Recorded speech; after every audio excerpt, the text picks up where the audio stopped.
বিমান বিধ্বস্ত হওয়ার পরও বেঁচে ছিলেন লেফটেন্যান্ট তকির। তাহলে কি মাইলস্টোনের সেই ঘটনা পুরোপুরি পরিকল্পিত? কি বলছে বিশেষজ্ঞরা? সরকার কি লুকাতে চাচ্ছে? পাইলটকে নিয়ে আসা হলো, পাইলটকে তারা ডেডবডি হিসেবে তাদের কাছ থেকে ওইভাবে তারা র্যাপিং বা অন্যভাবে নিয়ে আসে নাই। আপনাদের মাধ্যমে আমি দেশবাসীকে একটা বিশেষ শেষ পর্যন্ত পাইলটকে উদ্ধার করা হয় ঘটনাস্থলের কিছুটা দূরে থাকা একটি ভবন থেকে। তিনি বিমান থেকে লাফ দিয়েছিলেন। দর্শক, আজকের ভিডিওটি সম্পূর্ণ দেখলে আপনি রীতিমতো চমকে যাবেন, অবাক হবেন। এমন কিছু তথ্য রয়েছে আজকের ভিডিওতে।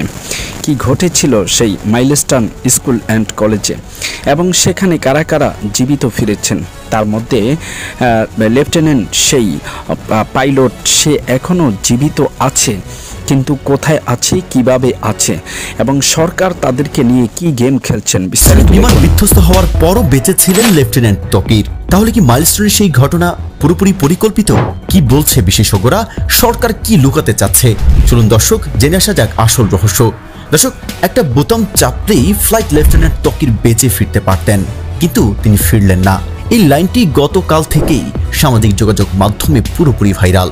কারণ তকির ছিলেন কেবল একজন যুদ্ধ বিমান চালক নন, ছিলেন কর্তব্যনিষ্ঠার প্রতীক। তিনি চালাচ্ছিলেন একটি F-7MB যুদ্ধ বিমান, যার বয়স প্রায় 40 বছর।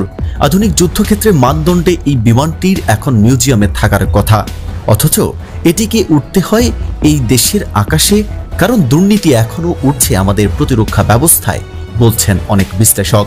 বিমান বিধ্বস্ত হওয়ার পর সরকার বলছে বিমানটিতে কারিগরি সমস্যা দেখা দিলে তকির শেষ মুহূর্ত পর্যন্ত চেষ্টা করেন জনবহুল এলাকা এড়িয়ে ফাঁকা স্থানে বিমানটি নামাতে, কিন্তু বিমানটি ভেঙে পড়ে উত্তরার মাইলস্টোন স্কুল অ্যান্ড কলেজের চত্বরে।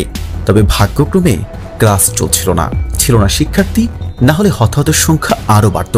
সরকারি সূত্র বলছে তকির প্যারাশুট ব্যবহার না করে ইচ্ছাকৃতভাবে নিজের জীবন বিসর্জন দিয়েছেন জনগণকে রক্ষা করতে গিয়ে, কিন্তু ফুটেজ বলছে ভিন্ন কথা। বিভিন্ন ভিডিও ফুটেজে দেখা যাচ্ছে মাইলস্টোনে বিমান বিধ্বস্ত হওয়ার পর পাইলট ইজেক্ট ব্যবহার করে সেখান থেকে বেরিয়ে যায়, আর অন্য ফুটেজগুলোতে দেখা যায় একজন পাইলট ছাদের উপর পড়ে আছেন, সেনা সদস্যরা তাকে উদ্ধার করছেন সেখান থেকে। অনেকে বলছেন তিনি তখনও জীবিত ছিলেন। এর ভিত্তিতে অনেকে দাবি করছেন তকির আসলে বিমানের নিয়ন্ত্রণ হারানোর পর নিজেকে ইজেক্ট করে দেন।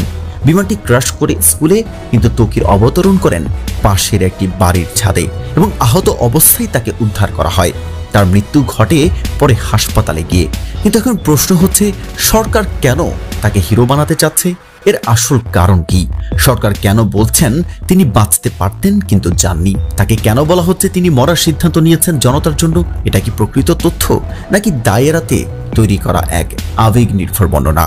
অনেকে বলছেন এভাবে হিরো ন্যারেটিভ বানিয়ে ফেললে আসল প্রশ্নগুলো চাপা পড়ে যায়। আর সেই প্রশ্নগুলো হলো, কেন পুরনো যুদ্ধবিমান এখনো চালানো হয়?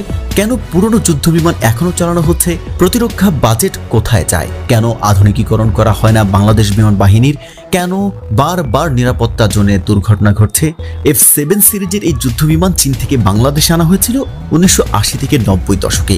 এই বিমানগুলো আধুনিক সময়ের জন্য একরকম মরচে ধরা টিনের বাক্স বলেই মত প্রকাশ করেছেন অনেক সাবেক সামরিক কর্মকর্তারাও।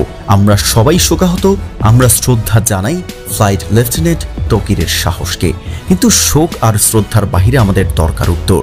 আরও কতজনকে মরতে হবে দুর্নীতির ভুক্তভোগী হয়ে? আমরা চাই না আর কোনো তকির একটা মরচে ধরা বিমানের সঙ্গে নিজের জীবন বিসর্জন দেই।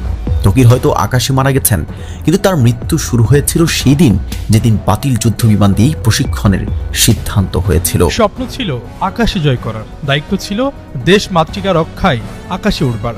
সেই স্বপ্ন আর দায়িত্বকে হৃদয়ে ধারণ করেই এগিয়ে চলছিলেন ফ্লাইট লেফটেন্যান্ট তৌকির ইসলাম সাগর। কিন্তু জল জল করতে না করতে নিভে গেল তারাটি। নিয়মিত প্রশিক্ষণ চলাকালে দুর্ঘটনায় প্রাণ হারালেন দেশের এই পাইলট, রেখে গেলেন অগণিত মানুষের ভালোবাসা, গর্ব এবং শূন্যতার দীর্ঘশ্বাস। মাত্র 27 বছর বয়সে এমন বিদায় যেন কোনোভাবেই মেনে নিতে পারছেন না পরিবার, সহকর্মী, শিক্ষক, বন্ধুবান্ধব, এমনকি পুরো জাতি।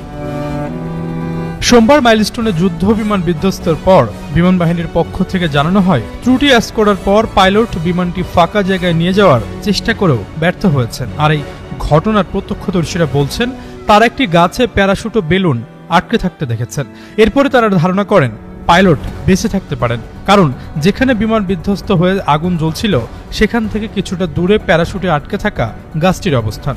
শেষ পর্যন্ত পাইলটকে উদ্ধার করা হয় ঘটনাস্থলের কিছুটা দূরে থাকা একটি ভবন থেকে।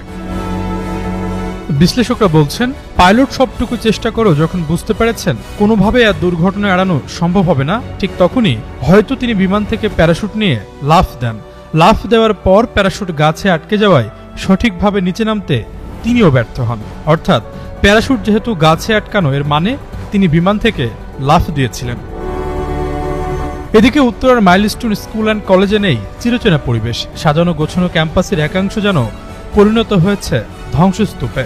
বুধবার তৃতীয় দিনেও আশেপাশের বাতাসে ভেসে বেড়াচ্ছে পোড়া গন্ধ।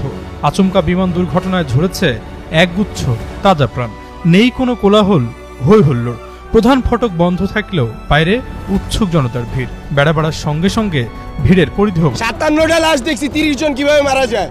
আমি একটা ফাউন্ডেশনের, আমার প্রত্যেকটা হসপিটালে আমার লোক আছে, সবাই বলতেছে একটু পর স্টুডেন্ট মারা যাচ্ছে, কই খবর কই? এখন কত হচ্ছে ভাইয়া, যখন উদ্ধার কাজ আমরা করি আমাদের নিজের হাতে আমরা বের করছি শত শত, ঠিক আছে, যেটা হচ্ছে আমাদের ভাই বোনই, আমাদের আত্মীয় স্বজন। এখানে আমরা এখনো শতাধিক লাশ খুঁজে পাচ্ছি না। আমাদের যখন বলছে ঢাকা মেডিকেল যাওয়ার জন্য লাশের জন্য, সেখানে একটা লাশের ইনফরমেশন ওরা আমরা দিতে পারছে, সেটা হচ্ছে জুনেদের লাশ দিতে পারছে। জুনেদের লাশ ব্যক্তিগত ছাড়া এমন কোনো লাশ আমাদের তারা দিতে পারে নাই। এবং যমুনা টিভি যে নিউজগুলো দিচ্ছে সম্পূর্ণ ভুয়া নিউজ দিচ্ছে। আমাদের এলাকায় মারা গেছে 10 জন ছেলে এই পিসের সাইডে, তাহলে আরো বাকিগুলো আছে, ওইগুলো লাশ কোথায় আপনি দেখাই। এই যে একজন বসুন্ধরা টিস্যু অশুদ্ধতার বিরুদ্ধে এক বিন্দুও ছাড় নয়, ঠিক আছে। এই যে একজন, এই যে একজন, এই যে একজন, ওরা স্পট ডেট আমাদের এলাকার এই যে 5 জন আপনাদের দেখাইলাম, এবং ওরে কালকে থেকে আমরা খুঁজে পাচ্ছি না এখন পর্যন্ত। তাহলে ইনস্ট্যান্ট যেহেতু আপনাদের 6 জন দেখাইতে পারছি, তাহলে বুঝে নেন কত শতাধিক ছেলে, বাচ্চা, মাসুম শিশু। দর্শক, যাকে আমরা মৃত্যু বলে জানি তিনি আসলে মৃত্যুবরণ করেননি। সেখান থেকে তাকে তুলিয়ে নেওয়া হয়েছিল বিমানের মধ্য দিয়েই, এবং তার চিকিৎসা চলছে, এখনও তিনি জীবিত আছেন। এমনই সোশ্যাল মিডিয়াতে বিভিন্ন রকমের বক্তব্য কিংবা ভিডিও ও অডিও ছড়িয়ে পড়েছে মুহূর্তের মধ্যে। তবে সে সকল বিষয় নিয়ে ইতিমধ্যে নানামুখী আলোচনা হলেও গণমাধ্যম কর্মীরা সঠিক তথ্যটি এখনো পর্যন্ত তুলে ধরতে পারেননি বলে ব্যক্তব্য প্রকাশ করেছেন সাধারণ জনগণ। তারা মনে করেন পাইলট সেই বিমানে ছিল না, তিনি তার জীবন বাঁচানোর জন্য প্যারাশুট মেলে দিয়েছিল। সেই প্যারাশুট ঘরের সেই বিমান থেকে অনেকটা দূরে ছিল। যদি সেই প্যারাশুটে থেকে থাকে তাহলে তার মৃত্যুটা হলো কিভাবে? যেহেতু সেনাবাহিনীরা তাকে সর্বপ্রথম একটি হেলিকপ্টার দিয়ে নিরাপদ আশ্রয় নিয়ে যায়, সেখানে তার চিকিৎসা চলছে এবং তিনি এখনো পর্যন্ত সুস্থ আছেন, এমনটাই ধারণা করছেন অনেক সাধারণ জনগণ। তবে সেটা কতটুকু বাস্তব তা কিন্তু ইতিমধ্যে প্রমাণ হয়ে গিয়েছে, এবং তার জানাজা হয়েছে, তার দাফন কাফন হয়েছে। তার মানে তিনি আর পৃথিবীতে নেই। যারা এ সকল গুজবমুখী বক্তব্য ছড়াচ্ছেন তাদের কাছ থেকে সদা সর্বদা সতর্ক থাকুন। দর্শক, আজকের মতো এখানেই বিদায় নিচ্ছি, দেখা হবে অন্য কোনো ভিডিওতে।